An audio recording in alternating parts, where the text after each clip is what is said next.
And it can be stopped. Okay, ఇంకెనీథింగ్ else అండి? అంటే పొలిటికల్గా మీ నెక్స్ట్ ప్లాన్ ఏంటి బిఫోర్ కంక్లూడింగ్? నేను మొదటి రోజు చెప్పిందే, నా ఫస్ట్ ప్రయారిటీ అది, బాధితుల్ని ఆదుకోవడం. జగన్మోహన్ రెడ్డి గారిని, ఆయన పార్టీని ఎట్టి పరిస్థితుల్లోనూ మళ్ళా రాష్ట్రాన్ని నాశనం చేసే అవకాశం ఇవ్వకపోవడం. మీకు అసలు అనుమానం నమ్మకం ఎందుకు వస్తున్నాయి ఆయన ఏదో మళ్ళీ వచ్చేస్తాడని? అనుమానం కాదండి, ఈ వాజ్ ఆయన్ని రాష్ట్రం డినై చేసింది, 11కి వచ్చేసారు, మళ్ళీ ఎందుకు వస్తాడు ఆయన? ఇంకా భూకంపం ఒకసారి అనుభవించిన తర్వాత నెక్స్ట్ టైం ఇల్లు కట్టుకునేటప్పుడు భూకంపానికి తట్టుకునే ఇల్లు కట్టుకోవాలి కదా. సో ఆ ప్రయత్నంలో ఉన్నా అంతే. మళ్ళీ భూకంపం వస్తుందని ఎలా చెప్తారు అంటే ఎప్పుడైనా రావచ్చు, రాదని మీరు చెప్పగలరా? ఇంత ప్రోగ్రెసివ్ పరిపాలన అందిస్తున్న కూటమి ప్రభుత్వం ఉండగా భూకంపం వచ్చే అవకాశం ఉంటుందా?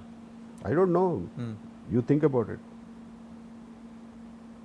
సో మీరైతే భూకంప నివారణ చర్యలు చేపట్టారు. ఎస్, రాజకీయ భూకంప నివారణ చర్యలు. ఎస్.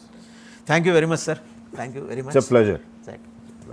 సో చూశారు కదా ఏబి వెంకటేశ్వరరావు గారు సూపర్ కాప్ నిర్మోహమాటంగా చెప్పారు.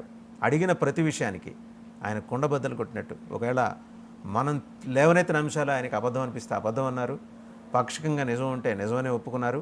అలాగే సెన్సేషనల్గా చివరిలో ఒక మాట అన్నారు, 1 వీక్ చాలు సోషల్ మీడియాలో జరుగుతున్న దురాఘాతాలను అరికట్టడానికి.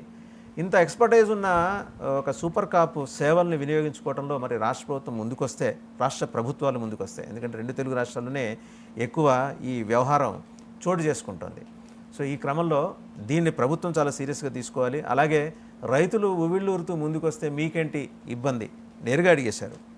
సో ఇబ్బంది లేదు అని రైతులు అనుకున్నప్పుడు ఆయన దాన్ని కూడా స్వాగతిస్తున్నారు. 1,00,000 ఎకరాల్లో నిర్మితమవుతున్న మహానగరంగా రేపొద్దున అమరావతి గిన్నెస్ బుక్ రికార్డ్స్లోకి ఎక్కుతుందేమో.